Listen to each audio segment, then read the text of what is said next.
Inflammatory bowel disease. Inflammatory bowel disease is a chronic condition resulting from inappropriate mucosal immune activation. The two disorders that comprise inflammatory bowel disease are Crohn's disease and ulcerative colitis. Ulcerative colitis is a severe ulcerating inflammatory disease that is limited to the colon and rectum and extends only into the mucosa and submucosa. So it is very important that an ulcerative colitis is limited to the colon and rectum, and it is also limited to the mucosa or submucosa. It is superficial, in contrast to the Crohn's disease, which has also been referred to as regional enteritis. Why? Because it frequently involved the ileum. It may also involve any area of GI tract and is typically transmural. In this diagram, there are one side there is a Crohn's disease, other side there is a ulcerative colitis. We see in Crohn's disease there are skip lesion. They are not continuous lesion, so they are skip lesion, or microscopically they are transmural inflammation. There is a ulceration and fibrosis. All the layers of the intestine is involved in the Crohn's disease.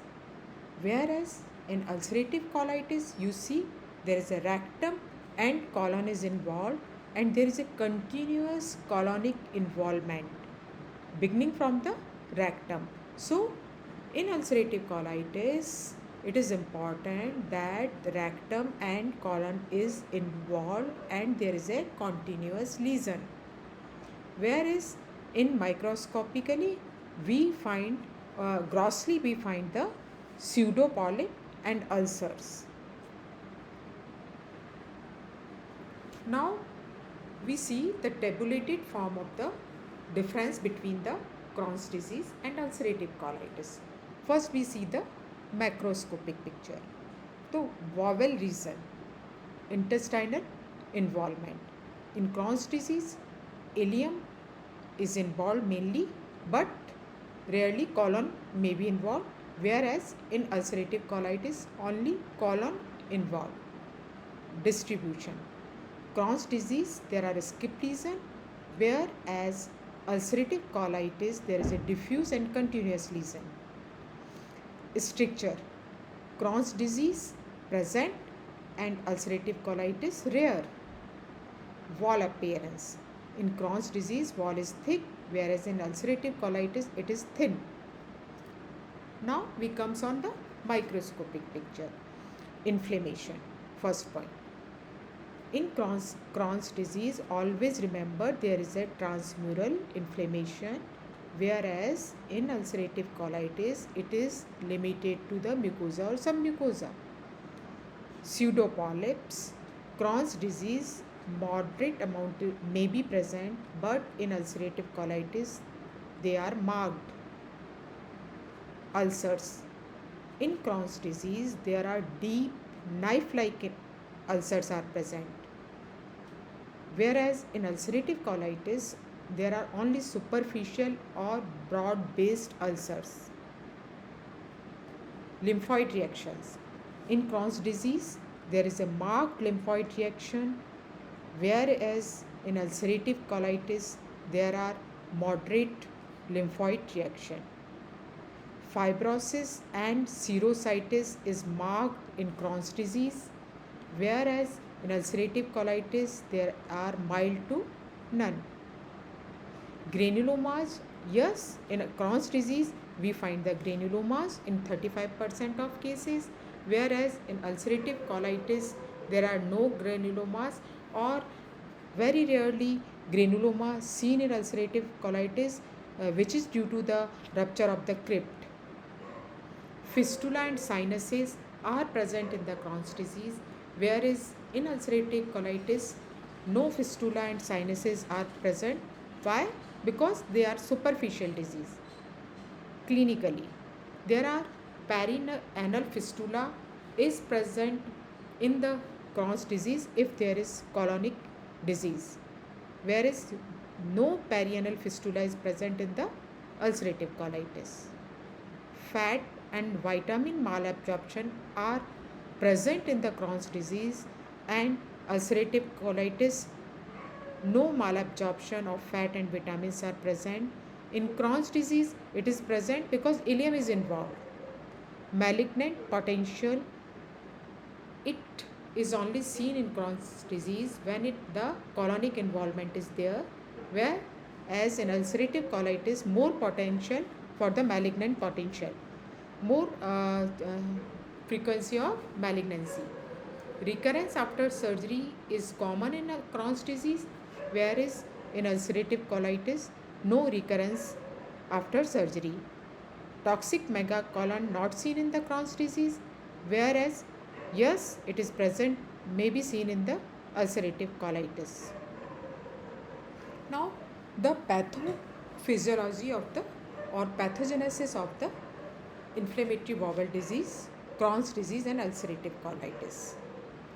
Both are common in females and frequently present in the teens and early 20s. Pathogenesis, genetic factor, mucosal immune response, epithelial defect and microbiota. See the diagram. Here the bacteria are present in the lumen. So these, whenever there is a bacteria barrier defect between the epithelium, so the tight junction loses and these bacteria comes inside. So due to the epithelial defect, bacterial component comes inside. These bacterial component act on the dendritic cell.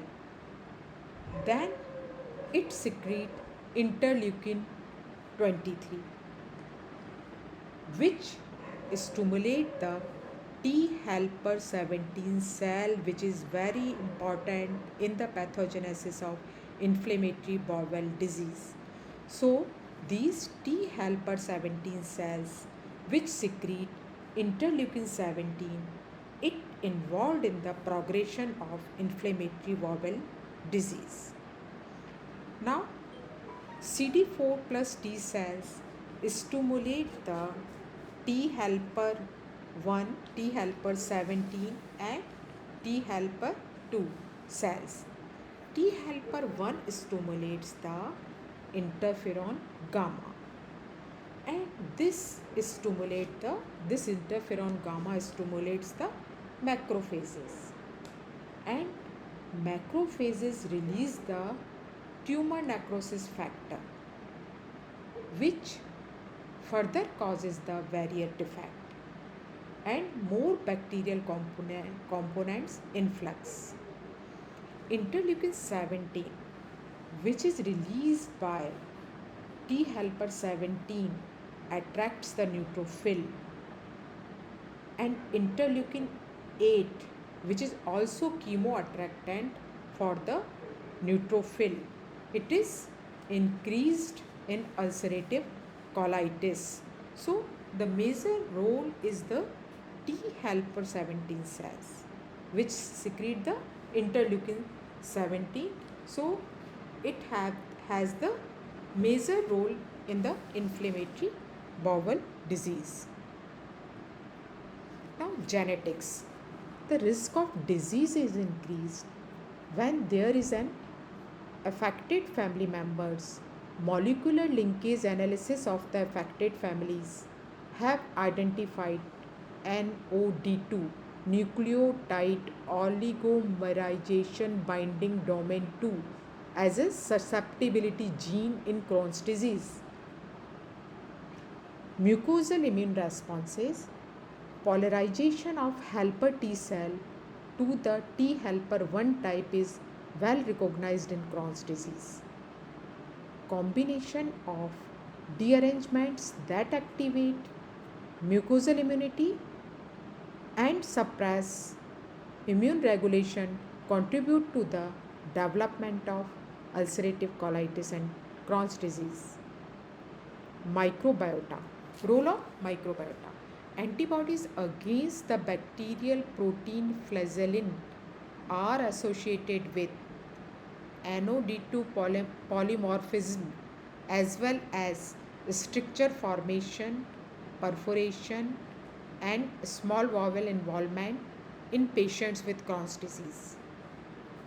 Epithelial defect. Defect in the intestinal epithelial tight junction barrier function are present in Crohn's disease patient. Now we start the Crohn's disease morphology.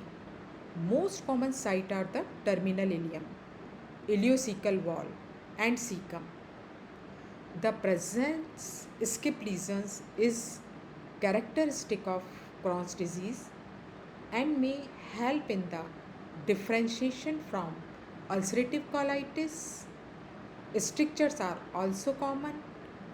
The earliest Crohn's disease lesion is the aphthous ulcer, often called as into the elongated serpentine ulcers oriented along the axis of bowel. Patchy distribution result in coarsely textured cobblestone appearance.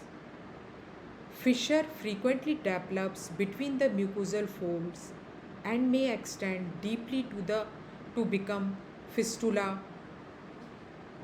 tract or site of perforation. The intestinal wall is thickened and rubbery as a consequence of transmural edema, inflammation, submucosal fibrosis, and hypertrophy of the muscularis propria, all of which contribute to the stricture formation. Now, microscopic features. Abundant neutrophils that infiltrate and damage crypt epithelium. Clusters of neutrophils within a crypt are referred to as a cryptapses and are often associated with crypt restriction. Ulceration is common in Crohn's disease. Distortion of mucosal architecture. The normally straight and parallel crypts take on bizarre branching and unusual orientation to one another. Epithelial metaplasia, another consequence of chronic relapsing injury, often takes the form of gastric antral appearing glands and is called pseudopyloric metaplasia. Paneth cell metaplasia may also occur in the left colon where Paneth cells are normally absent.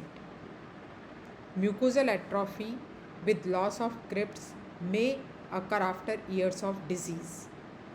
Non-cageating granulomas are the hallmark of Crohn's disease, are found in approximately 35% of cases and may occur in areas of active disease or uninvolved regions in any layer of intestinal wall. Granulomas may also be present in the mesenteric lymph node.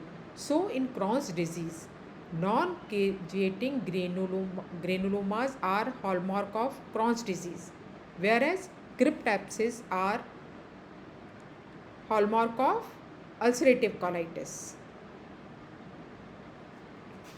In this diagram A, we see the small intestinal stricture. In B, there are linear mucosal ulcer and thickened intestinal wall. In diagram C, there are perforation and associated serositis. In D, we see the creeping fat. Microscopic pathology of Crohn's disease. In diagram A, there are haphazard crypt organization result from repeated injury and regeneration. In B, there are non-cageating granuloma, transmural Crohn's disease with submucosal and serosal granuloma. So, granuloma can be present submucosally or it may be seen in the serosa. Clinical feature. Disease begins with the intermittent attacks of relatively mild diarrhea, fever, and abdominal pain. Right lower quadrant pain, fever, and bloody diarrhea that may mimic acute appendicitis or bowel perforation. Iron deficiency anemia, hypoalbuminemia, generalized nutrient malabsorption or malabsorption of vitamin B12 and bile salts are there. Disease often reoccurs at the site of anastomosis. Fistula develop between loops of bowel and may also involve the urinary bladder, vagina, and abdominal or perianal skin. Perforation and peritoneal abscess are common. Extraintestinal manifestations of Crohn's disease include uveitis, migratory polyarthritis, sacroiliitis, ankylosing spondylitis, erythema nodosum, and clubbing of the fingertips, any of which may develop before intestinal disease is recognized. Pericholangitis and primary sclerosing cholangitis occurs in Crohn's disease but are more common in ulcerative colitis. Risk of colonic adenocarcinoma is increased in patients with long-standing colonic disease. Ulcerative colitis is closely related to Crohn's disease. Intestinal disease in ulcerative colitis is limited to the colon and rectum. Common extraintestinal manifestation of ulcerative colitis overlap with those of Crohn's disease and includes migratory polyarthritis, sacroiliitis, ankylosing spondylitis, uveitis, skin lesion, pericholangitis, and primary sclerosing cholangitis. The long-term outlook for ulcerative colitis patient depends on the severity of active disease and disease duration. Morphology. Grossly, ulcerative colitis always involves the rectum and extends proximally in a continuous fashion to involve part of or all the colon. Skip lesions are not seen in ulcerative colitis. There is always continuous lesions. The small intestine is normal. Mucosa shows ulcers aligned along the long axis of the colon, but they are the superficial ulcers. Pseudopolyps may be present. Mucosal atrophy with a flat and smooth mucosal surface that lacks normal folds. Mural thickening is not present. The serosal surface is normal and stricture do not occur. Inflammation and inflammatory mediators can damage the muscularis propria and disturb neuromuscular function, leading to the colonic dilatation and toxic megacolon, which carries a significant risk of perforation. So, toxic megacolon is seen in the ulcerative colitis. Histological features of mucosal disease in ulcerative colitis are similar to colonic Crohn's disease and include the inflammatory infiltrate, crypt abscess, architectural crypts distortion, and epithelial metaplasia.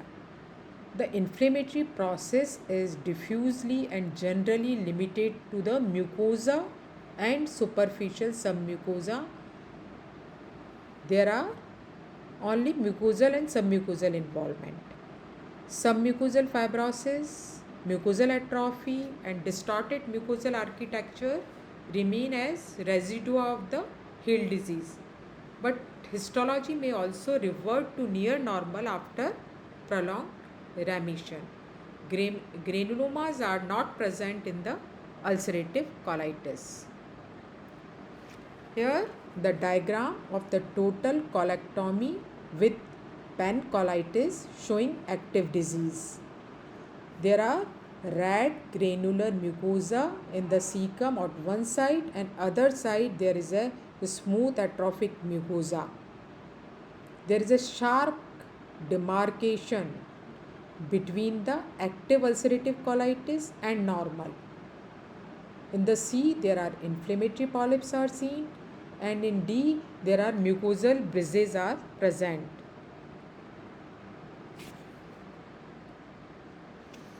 Here, there are microscopic pathology of ulcerative colitis.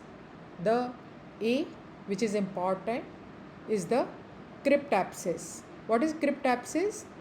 There are neutrophilic infiltration in the epithelium, which is called the cryptitis, and when there are neutrophil present in the lumen, it is called the cryptapsis. So in this diagram we see the cryptapsis, and B is the pseudopyloric metaplasia, and in C, disease is limited to the mucosa only.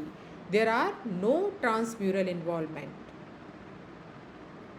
Clinical feature: there are relapsing disorder characterized by attacks of bloody diarrhea with stringy mucoid material, lower abdominal pain, and cramps that are temporarily relieved by defecation. Colectomy effectively cures intestinal disease in ulcerative colitis, but extraintestinal manifestation may persist. The factors that triggers ulcerative colitis are infectious enteritis. First attack is preceded by psychological stress, which may also be linked to relapse during remission. Smoking may partially relieve symptoms. In this diagram, we see the colitis associated dysplasia. In diagram A, there are dysplasia with extensive nuclear stratification and marked nuclear hyperchromasia. In diagram B, there are cribriform glandular arrangement with high-grade dysplasia. In C, there is a colectomy specimen with high-grade dysplasia on the surface and underlying invasive adenocarcinoma. A large cystic neutrophil-filled space lined by invasive adenocarcinoma is apparent at the bottom beneath the muscularis mucosa and is surrounded by small invasive glands. So it shows the adenocarcinoma.